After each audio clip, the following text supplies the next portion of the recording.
J'ai envie de vous demander, est-ce que vous aimez faire des plans? Des plans, tout le monde, je pense, en tout cas moi je suis quelqu'un qui aime faire ça.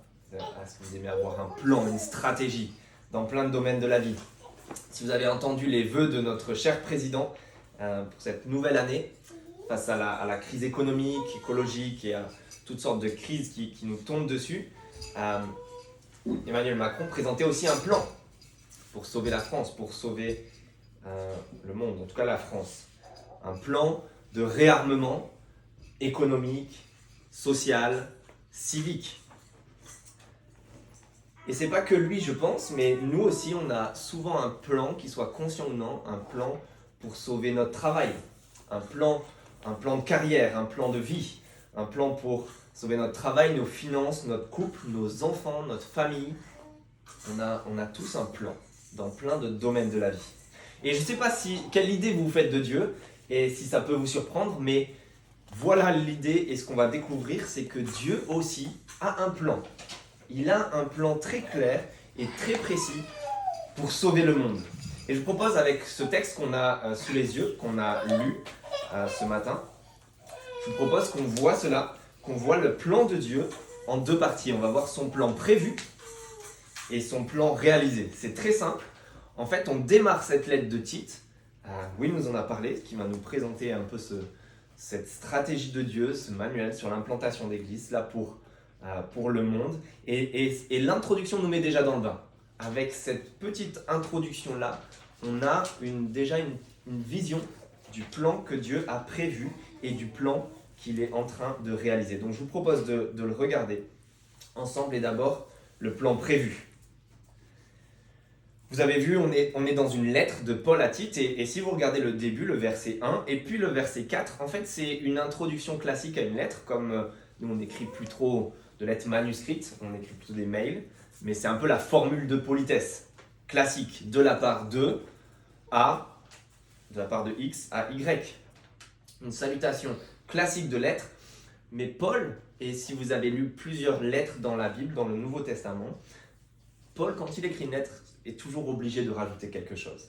Il ne peut pas se contenter de la simple formule de politesse. Et il annonce cette couleur de toute la lettre, et c'est ce qu'on voit déjà dans les versets 2 et 3. En fait, il annonce la couleur dans cette salutation. Avant même qu'il ait dit à Tite, il présente ce qu'il va lui dire dans toute la lettre. Et dans les versets 2 à 3, avant le verset 4, il annonce la couleur et il va parler, et versets 1 à 2, il va parler de ce plan qui est prévu. De ce plan qui est prévu. Mais il commence encore plus fort que cela. Parce que, qu'est-ce qui le motive à parler de ce plan? Regardez verset 1. De la part de Paul, ça peut être classique, et ensuite on viendrait à Tite. De la part de Paul, serviteur, en fait, littéralement, esclave de Dieu, et apôtre de Jésus-Christ, ou apôtre est un terme technique, mais qui prend le mot envoyé. C'est devenu technique. Mais donc, il dit de la part de Paul, il se présente, qui je suis, esclave de Dieu et envoyé de Jésus-Christ. Cet homme est conscient qu'il fait partie d'un projet, d'une entreprise, d'un plan tellement plus grand que lui, et un plan tellement immense qu'il appartient à ce plan. Il lui a donné toute sa loyauté. Il appartient à ce Dieu et il appartient à ce plan. Peut-être que vous avez vécu ça dans un entretien d'embauche ou quand vous êtes sorti du lycée pour aller rejoindre des grandes écoles.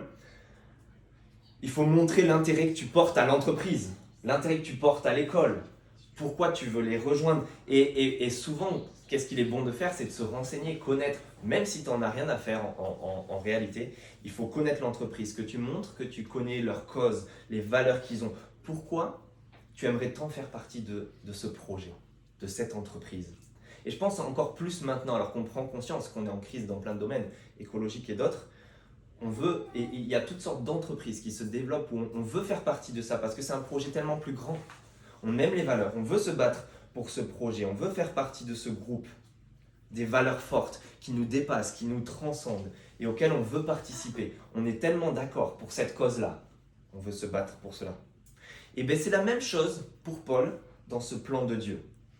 Mais ce plan de Dieu est tellement plus grand que tous les meilleures causes, les meilleures entreprises, les meilleurs plans de ce monde. Paul n'a pas honte n'a pas honte et il est même fier de se nommer esclave de Dieu. C'est comme ça qu'il se présente. Je suis un esclave de ce Dieu-là. Et je suis un envoyé dans son projet. Ça pourrait être pareil pour nous. Ou en tout cas pour les gens qui sont chrétiens, je vous pose la question, est-ce qu'on a conscience, est-ce qu'on vit la même chose que Paul, où on est tellement fier, et on a tellement confiance en ce Dieu qu'on est fier de lui appartenir. On serait tellement fier de se dire ses esclaves, tellement fier de participer à son grand projet en tant qu'envoyé de sa part. Parce qu'en réalité, si le plan est énorme, c'est parce que le Dieu est immense, le Dieu du plan est immense. Le plan est énorme, mais c'est à cause du Dieu du plan. Ce Dieu est immense, le Dieu du plan est immense. Regardez encore le verset 1, et c'est ce qu'on va regarder. On va regarder un peu plus en profondeur.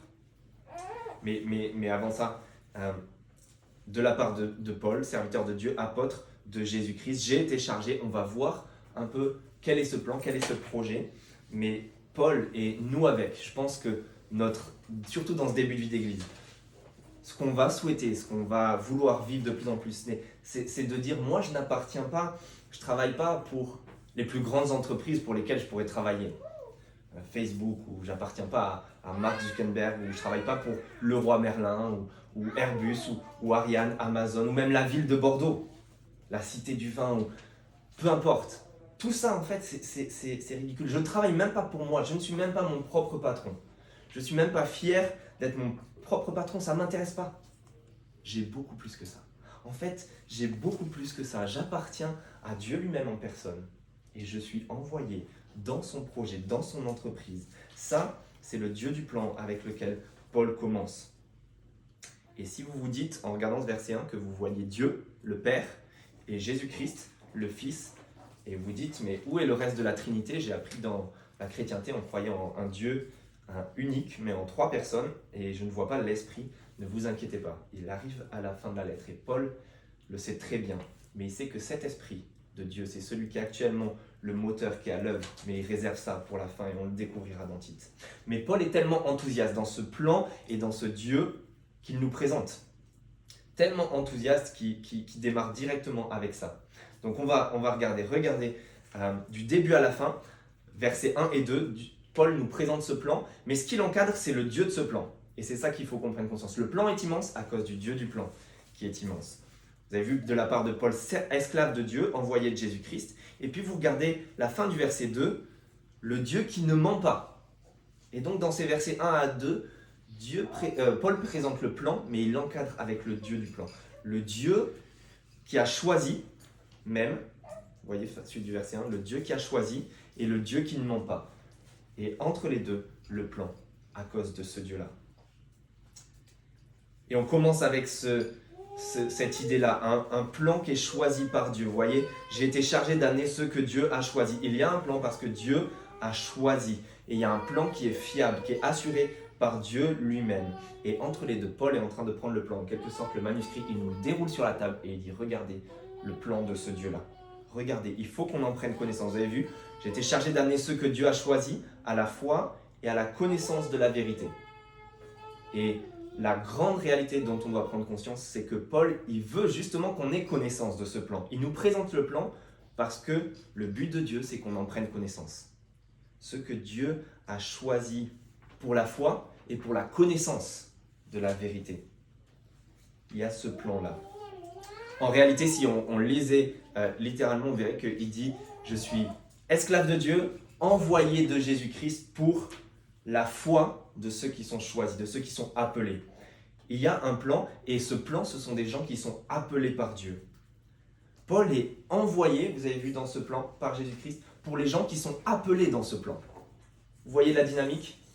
Cet homme est envoyé pour des gens qui sont appelés dans ce plan par Dieu. Il y a un plan de Dieu, et la première chose qu'on doit se rendre compte, c'est que ce plan, il concerne des personnes.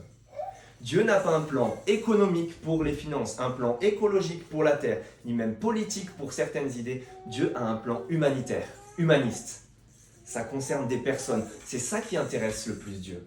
Il a un plan, il appelle des gens et il appelle des personnes. Ce sont nous. Des gens comme vous et moi et des gens qui nous entourent. C'est ça qui fait battre le cœur de Dieu. Depuis toujours en réalité. Depuis l'éternité passée. Ça occupe les pensées et le cœur de Dieu. Et Dieu s'intéresse à des gens. Vous et moi. C'est ça le plan. Quand Dieu pense à son plan, il pense à toi. Il pense à nous. Et surtout, ce que Dieu veut qu'on prenne conscience, c'est justement qu'on en prenne conscience, qu'on en ait connaissance. Vous avez vu donc, à la fois, Dieu a appelé des gens à la foi et à la connaissance de la vérité. Dieu réalise ce plan et appelle des gens par une prise de connaissance. Il faut qu'on le découvre. Le plan est déroulé devant nous. On doit le regarder, on doit en prendre connaissance. Et ça va revenir encore, vous allez voir. Mais surtout, c'est un plan, il nous en fait prendre connaissance, il le met devant nos yeux parce que c'est un plan qui est fiable. Il tient la route. Afin qu'ils aient la connaissance, Dieu a appelé des gens à la foi et à la connaissance de la vérité. De la vérité, parce qu'on en a tellement besoin. C'est un plan qui est véritable, qui est fiable. On a tellement besoin de vérité, et dans notre époque, on pourrait dire, est-ce qu'on en a vraiment besoin? Tout le monde a sa vérité, en quelque sorte. Est-ce qu'on a besoin, est-ce qu'il existe vraiment quelque chose qui est fiable et qui tient la route et qui au point qu'on puisse dire, ça c'est la vérité. Et même si l'on dit ça, je pense que justement, ce dont on a le plus besoin, c'est de quelque chose, une vérité objective. Je pense que c'est ce qu'on rencontre aujourd'hui dans notre société, même si on a dit tout un temps qu'on avait chacun sa vérité et qu'on était ouvert avec cela. On voit le problème de la désinformation. On est tellement informé qu'on ne sait plus à qui faire confiance. Je parlais il y a quelques semaines avec des personnes qui parlaient, et on ne va pas rentrer dedans, mais dans le conflit israélo-palestinien, et qui disaient, c'était tellement frustrant parce qu'une chaîne d'information nous donnait une information sur ça pour qu'on puisse se faire une idée. Et 2 jours après, ils niaient ce qu'ils avaient dit 2 jours avant et ils revenaient sur ça. Et au point qu'on ne savait même plus exactement quoi croire, qu'est-ce qui se passe, que penser. Mais ça, c'est pas seulement pour ce conflit, mais c'est le problème qu'on connaît depuis longtemps, qu'on a vu avec le Covid et même avant, etc. Tellement d'informations qu'on ne sait plus qu'est-ce qui est fiable, qu'est-ce qui est vraiment vérifié, qu'est-ce qui est vraiment vérifiable. Si vous connaissez la chaîne Arte, ils ont leur petit podcast Désintox pour casser les idées ou les informations qui sont sorties et qui sont tellement pas vraies. Vous connaissez les fake news, etc. J'ai vu justement de la part d'Arte qui démontait une information que quelqu'un a lancée devant tout le monde, une personne qui a du poids déjà dans la société, qui disait qu'on perdait 20 points de QI en vacances. Et tout le monde se disait, ah bon, vraiment? Mais en réalité, c'est faux. C'est faux. Vous pouvez regarder cette petite émission si vous voulez. Alors, qu'est-ce qui est vrai? On a soif de vérité, on a profondément besoin de quelque chose qui tient la route et qui est fiable, et c'est ce que nous propose ce plan de Dieu. Quelque chose qui est fiable. Il y a une info qui tient la route et qui mène un style de vie. Et ça leur parlait aussi aux Crétois, vous allez voir, parce qu'ils se revendiquaient tous des menteurs. Et donc là, il y a une information qui est véritable, qui est selon la vérité. Mais on a une info, et donc Dieu veut qu'on prenne connaissance de cette info qui mène à un style de vie. Vous avez vu, à la foi et à la connaissance de la vérité qui est conforme à la piété. Conforme à la piété, c'est comme un hashtag. C'est comme quelqu'un qui se revendique d'un style de vie. Moi, je suis vegan. Moi, je suis antispéciste. Moi, je suis pieux. Hashtag piété. Ça pourrait être quelque chose qui est tagué à tous les coins de rue. Et qu'est-ce qui mène souvent à nos styles de vie? Un vegan va souvent l'être parce qu'il a pris conscience des horreurs qui se passent dans les abattoirs, qu'il pousse à un régime alimentaire. Quelqu'un qui va vivre un peu en mode zéro déchet, il a pris connaissance de l'état de la planète et de la remise en cause de sa survie, et donc ça le pousse au zéro déchet. Ici, on a une prise de connaissance de la vérité fiable de Dieu, à tel point que ça nous pousse à un style de vie qui est appelé la piété. La piété. Et ça nous mène à quelque chose qui est l'espérance. On a tous besoin d'espérance, n'est-ce pas? Tous les styles de vie, toutes les causes sont pour une espérance.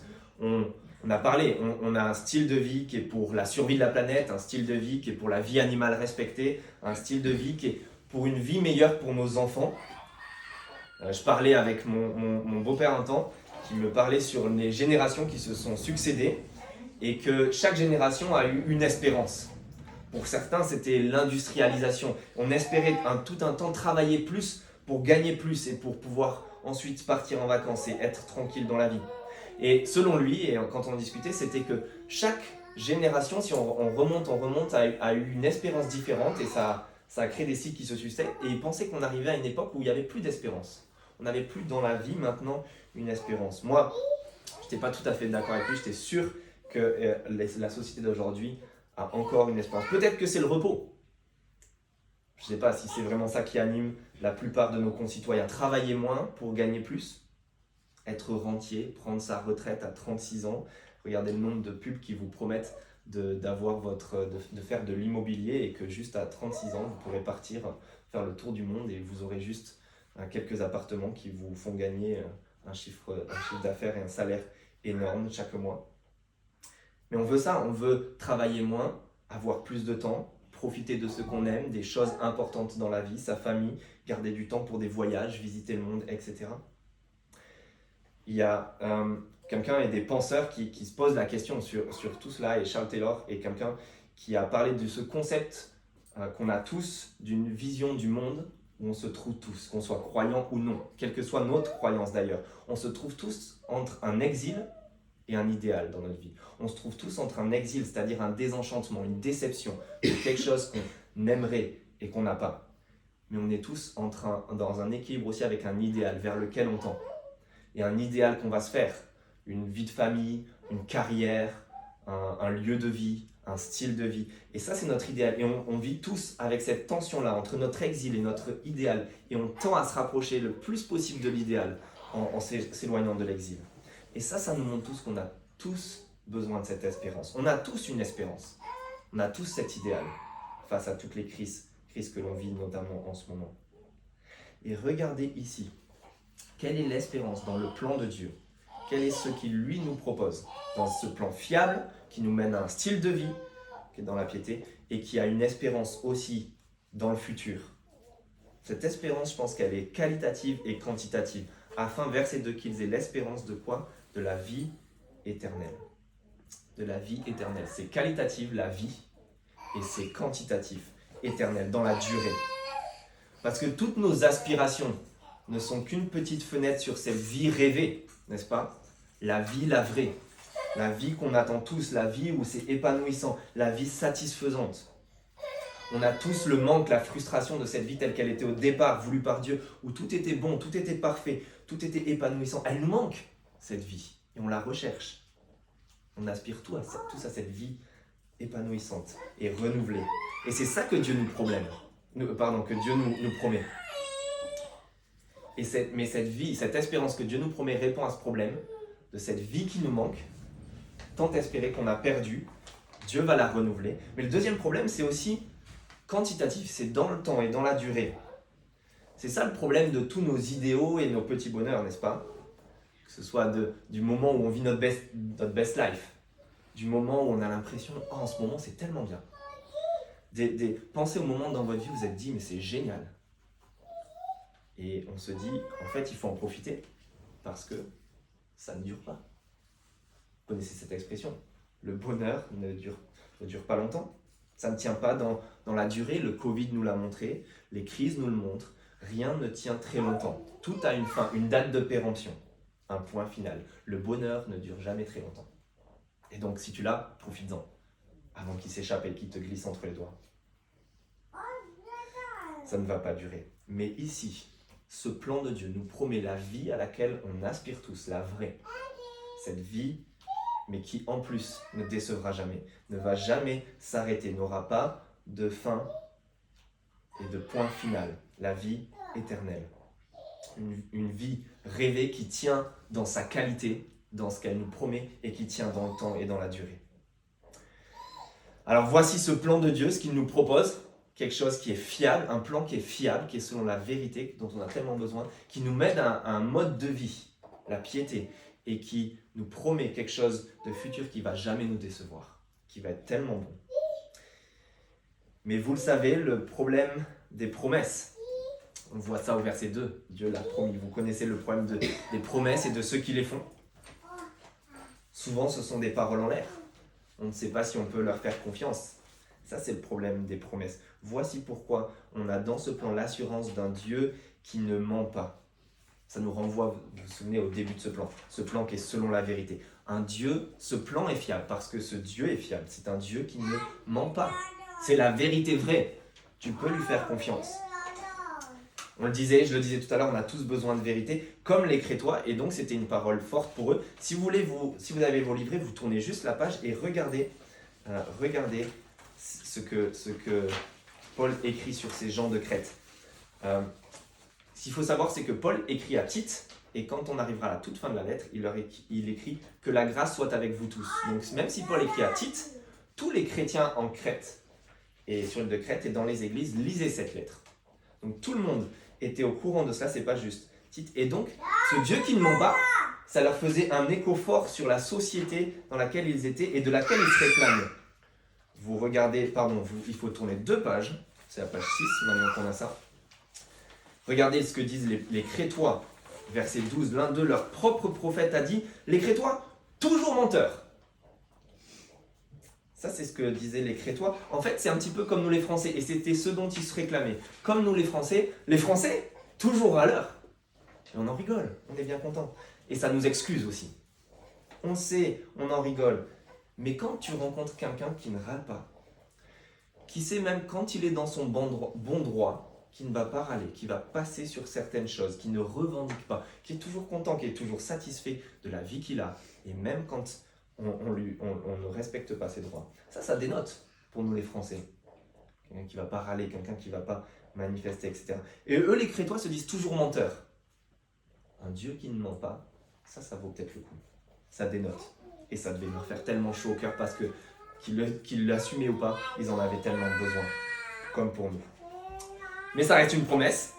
Qu'est-ce qui nous dit qu'une promesse, même d'un Dieu qui ne ment pas, qu'est-ce qui nous dit que c'est vrai ? Comment tu sais quand quelqu'un est fiable, quand quelqu'un ne va pas mentir, quand quelqu'un va tenir ses promesses, quand quelqu'un va tenir ses engagements, quand quelqu'un va tenir sa parole ? C'est l'épreuve du temps. C'est le temps qui révèle si quelqu'un tient ses engagements, sa parole. C'est quelqu'un à qui tu peux dire en fait c'était la vérité. Je le crois, c'est la vérité parce que je le sais, ce gars-là tient ses promesses et il ne ment pas. Vous connaissez la vérité si je mens ? Celui qui dit tout le temps cette expression, la vérité si je mens, c'est celui qui ment le plus. En réalité, tu sais que tu peux jamais faire confiance à sa parole. Non, on sait que quelqu'un est fiable pas quand il dit qu'il ne ment pas, mais quand on en a fait l'expérience. Je connais cette personne, elle n'a qu'une parole. Si elle dit qu'elle va le faire, elle va le faire. Tu peux me faire confiance, même si ça va être difficile pour elle. C'est pareil pour ce Dieu. Regardez, pour moi, c'est le Dieu qui ne ment pas, mais il l'avait promis quand ? Avant tous les temps. Avant tous les temps. C'est un plan qui dure depuis l'éternité passée et qui se projette jusqu'à l'éternité future. Il nous promet l'espérance de la vie éternelle, mais il l'a promise avant les temps éternels. Ça tient la route, ça résiste à l'épreuve du temps, ça remonte aux origines de l'humanité, ça s'est transmis de génération en génération et cette foi remonte aux premiers êtres humains et a traversé le temps jusqu'à maintenant. Ce plan, cette foi, a tenu jusqu'à maintenant. Et depuis la venue de Christ, ce plan et cette foi n'a fait que prendre de l'ampleur, n'a eu de cesse de se transmettre et se répandre. Regardez le christianisme aujourd'hui, ça fait 2000 ans que ça dure. Certains puissants ont essayé de le détruire, de détruire cette foi, continuent de le faire. Aujourd'hui, il y a de fortes chances que le christianisme soit la religion la plus persécutée dans le monde. Si elle ne l'est pas le plus, c'est une des plus. L'antichristianisme est ce qui, depuis tout le temps, est le plus fort et le plus grand. On a essayé de la détruire, la religion la plus persécutée, et pourtant, elle n'a eu de cesse de se répandre et de grandir. Ça n'a jamais marché. Certains penseurs et philosophes ont prédit la fin de cette foi. Des gens comme Michel Onfray aujourd'hui ou d'autres penseurs et philosophes à l'époque qui ont dit que Dieu était mort. Mais on pensait que cette foi allait tomber dans l'oubli avec la montée de la science, etc. Serait anéantie par d'autres croyances. Jamais de la vie. Jamais de la vie.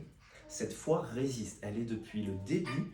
Elle traverse les temps et les générations. Elle s'amplifie et se répand. Et on va voir maintenant comment ce plan s'est réalisé. Donc vous avez vu ce plan prévu par Dieu, par un Dieu fiable, dont on doit prendre connaissance parce que c'est un plan qui tient la route, qui nous mène à un mode de vie pieux, la piété, et qui nous promet une vie qui ne décevra jamais et qui va répondre à toutes nos aspirations. Ça, c'est le plan prévu. Et maintenant, le plan réalisé. Avoir de bonnes idées, c'est bien. Les concrétiser, c'est beaucoup mieux.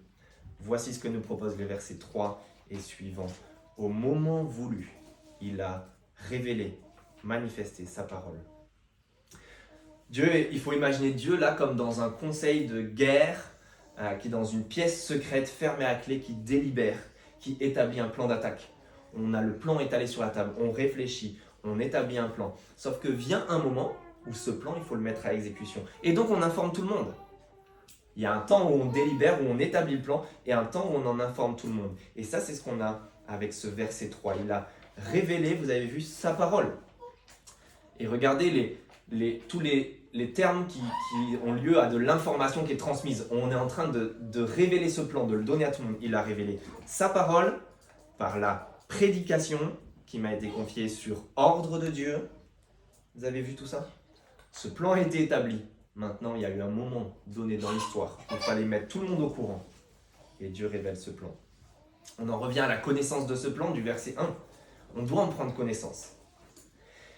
D'où le fait que Dieu révèle sa parole, ce plan, par la prédication.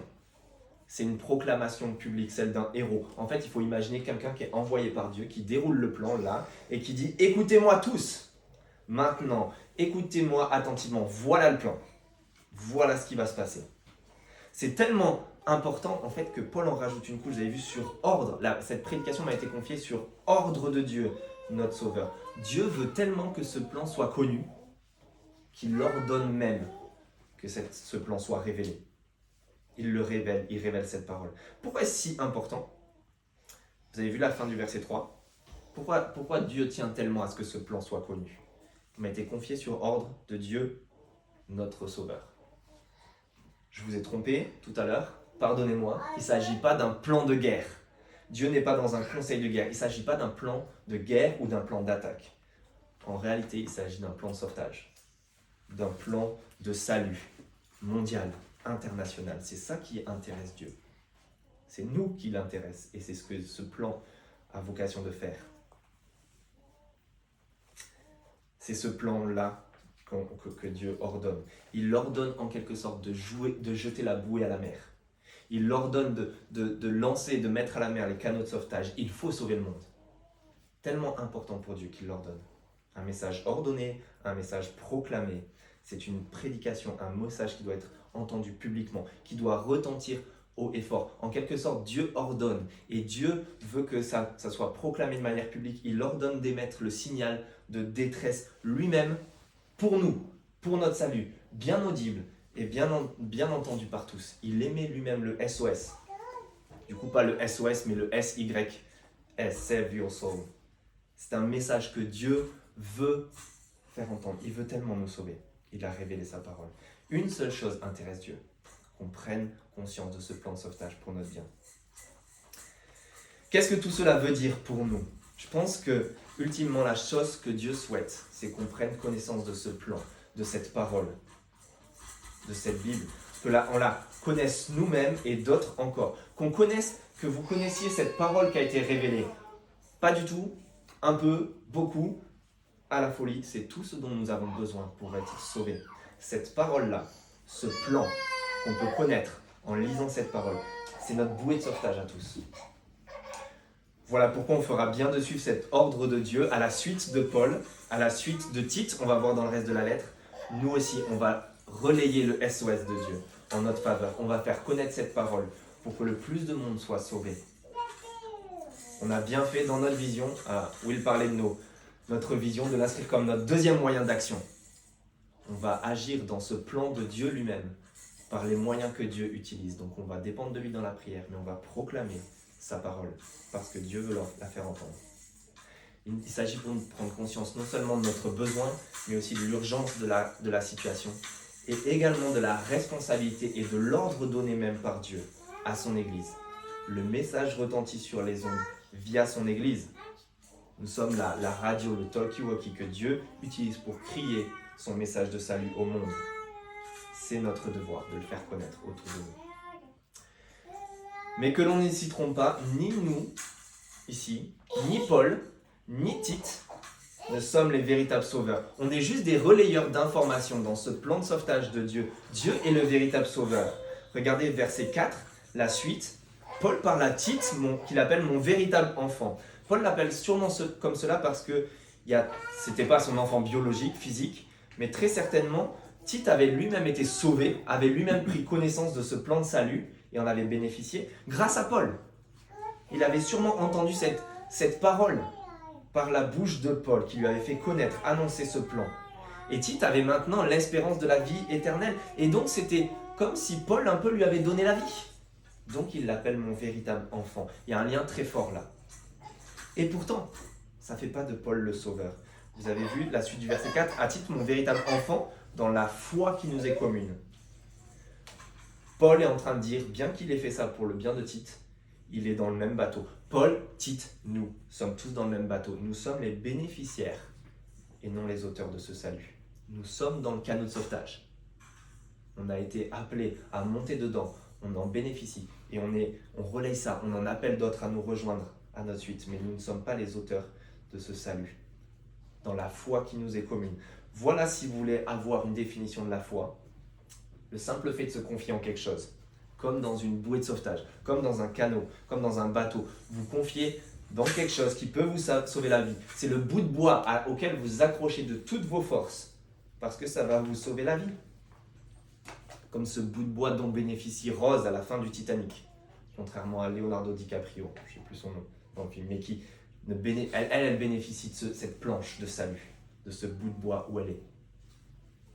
On est les bénéficiaires de ce salut, juste par grâce. C'est un cadeau de la part de Dieu, offert, c'est lui l'auteur du plan. Et nous, juste, on y place notre foi, notre confiance. On monte dans le bateau, on se saisit de la bouée. Et le Sauveur, c'est Dieu. Vous vous souvenez, fin du verset 3, sur ordre de Dieu, notre Sauveur. Regardez maintenant la fin du verset 4. Que la grâce et la paix te soient données de la part de Dieu le Père et Jésus-Christ, notre Sauveur. Le Sauveur, c'est Dieu. C'est lui le Sauveur du monde. Et particulièrement dans la personne du Fils. Ce Jésus-Christ qui est venu, lui, à notre rencontre. C'est lui qui est notre planche de salut. C'est lui qui est notre bouée de sauvetage. Et c'est complètement par grâce, comme cadeau. Parce que c'est dans la personne de Jésus-Christ que Dieu vient dans ce monde, en personne, qu'il est en train de hurler son SOS. Qu'il est en train de hurler son SOS à notre égard. On doit être sauvés. C'est dans la personne de Jésus-Christ que ce n'est pas une simple idée, un simple plan que Dieu a dans la tête, mais qui vient de façon véritable, en personne, en chair et en os. C'est dans sa personne qu'il s'offre et qu'il sauve. Il prend l'initiative de notre salut. On n'a même pas cherché à être sauvé, que lui vient nous sauver en personne. Et c'est également pour de vrai qu'il le fait. Il prend pour de vrai, et pas comme une simple idée, notre place coupable, méritée sur une croix, sur un bout de bois, pour nous sauver objectivement. Comme DiCaprio le fait pour Rose, il lui laisse la place sur le bout de bois pour qu'elle soit sauvée, et lui prend sa place au fond des océans. Nous, c'est sur la croix de Jésus-Christ qu'on voit que ce Dieu lui-même a pris notre place pour nous sauver. C'est là qu'il nous fait prendre conscience de notre mauvais style de vie, qui mérite la croix normalement, là où est Jésus-Christ. Ce style de vie qui mène à la perdition, ce style de vie qui mène à l'échec, et qui nous en offre un tout nouveau, qui nous offre le mode de vie et le style de vie de son Fils, Jésus-Christ. C'est ce qu'on verra au chapitre 2. Il nous offre ça, donné et mis vraiment dans nos cœurs, appliqué à notre vie par l'Esprit de Dieu. C'est ce qu'on verra au chapitre 3, qui mène à la vie, la vraie, celle qu'on désire tellement au fond de nos cœurs, et qui ne décevra jamais, cette vie éternelle. Je vous propose de prier en prenant conscience et connaissance de ce plan.